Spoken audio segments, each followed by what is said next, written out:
الله أكبر الله أكبر. الحمد لله رب العالمين الرحمن الرحيم مالك يوم الدين إياك نعبد وإياك نستعين اهدنا الصراط المستقيم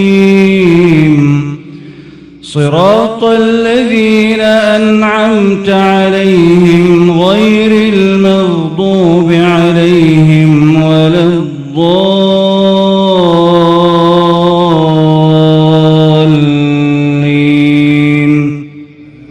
آمين.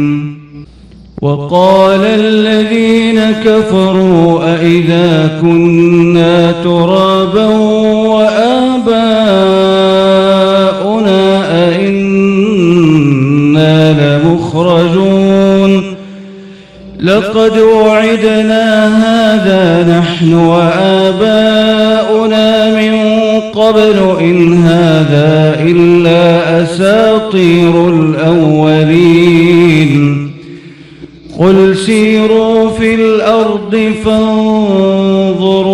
كيف كان عاقبة المجرمين ولا تحزن عليهم ولا تكن في ضيق مما يمكرون ويقولون متى هذا الوعد إن كنتم صادقين قل عسى أن يكون ردف لكم بعض الذي تستعجلون قل عسى أن يكون ردف لكم بعض الذي تستعجلون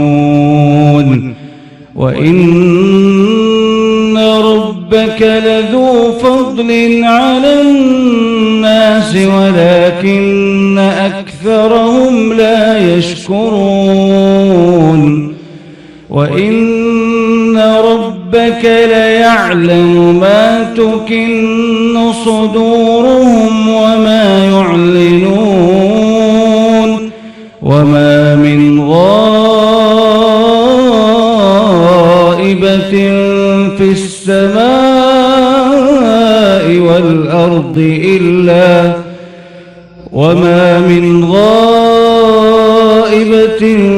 في السماء والأرض إلا في كتاب مبين إن هذا القرآن يقص على بني إسرائيل أكثر الذي هم فيه يختلفون وإنه لهدى ورحمة للمؤمنين إن ربك يقضي بينهم بحكمه وهو العزيز العليم فتوكل على الله إنك على الحق المبين إنك لا تسمع الموتى ولا تسمع الصم الدعاء إذا ولوا مدبرين وما أنت بهاد العمي عن ضلالتهم إن تسمع إلا من يؤمن بآياتنا فهم مسلمون وإذا وقع القول عليهم أخرجنا لهم دابة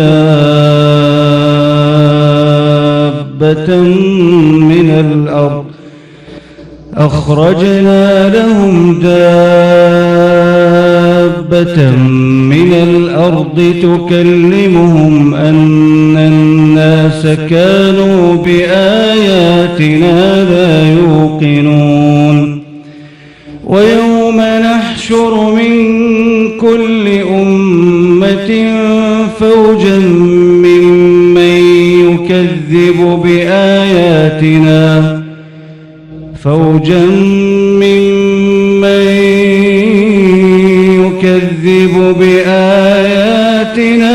فهم يوزعون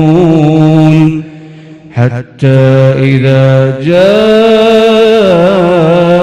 قال أكذبتم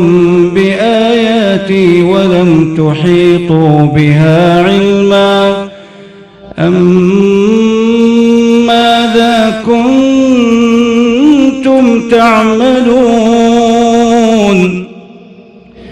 ووقع القول عليهم بما ظلموا فهم لا ينطقون ألم يروا أنا جعلنا الليل ليسكنوا فيه والنهار مبصرا إن في ذلك لآيات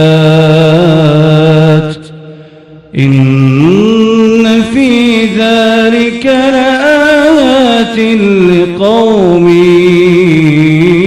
يؤمنون ويوم ينفخ في الصور ففزع من في السماوات ومن في الأرض إلا من شاء الله وكل أتوه داخرين وترى الجبال تحسبها جامدة وهي تمر مر السحاب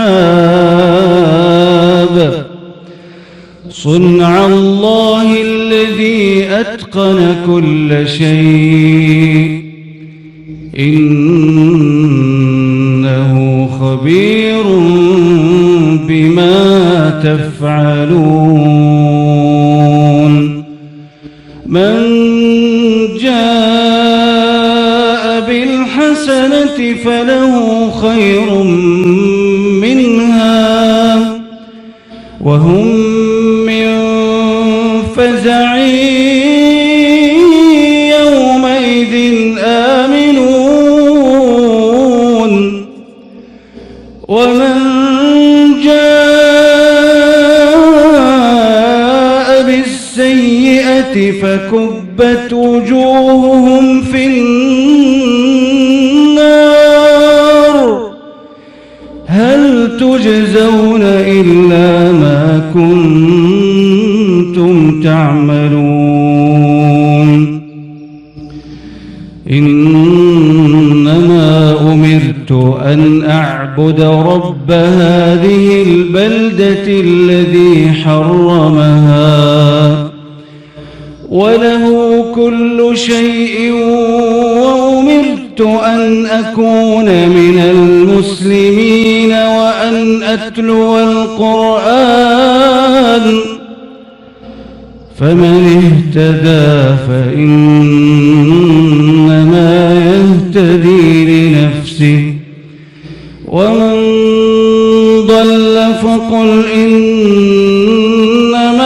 أنا من المنذرين وقل الحمد لله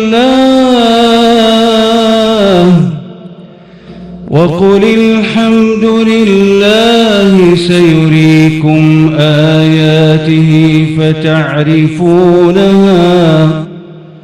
وما ربك بغافل عما تعملون